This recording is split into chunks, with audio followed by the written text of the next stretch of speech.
Okay. Okay na si Manolo, are you ready? Yes. Okay, first question ko sa'yo, Manolo. For November ito, okay, Halloween and horror special. Naniniwala ka ba sa multo? Okay. Bukod doon, ano pa yung ibang nakakatakot mo bukod doon sa storya na yun? Iba pang nakakatakot na experience mo? Magbigay ka pa na Hapon isa. to hapon. Okay. Tapos Ito. nung nandun kayo sa luyan, Okay.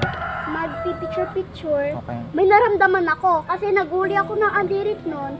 Pumunta ako sa likod. Tapos nung nauhaw ako, pumunta ako sa may pintuan ng likod. Okay. Pagkapos nun, binuksan ko. Walang kahangin-hangin.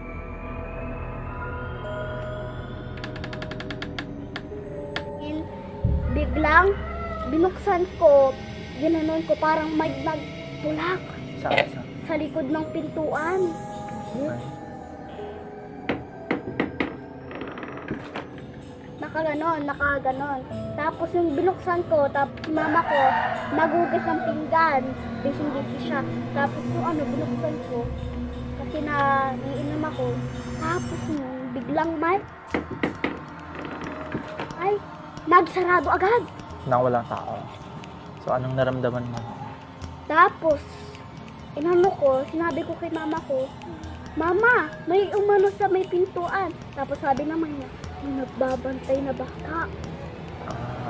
Sino ba ito? Hindi ko alam. Pero, nagbabantay daw siya ng bahay. Okay. Ano pang question?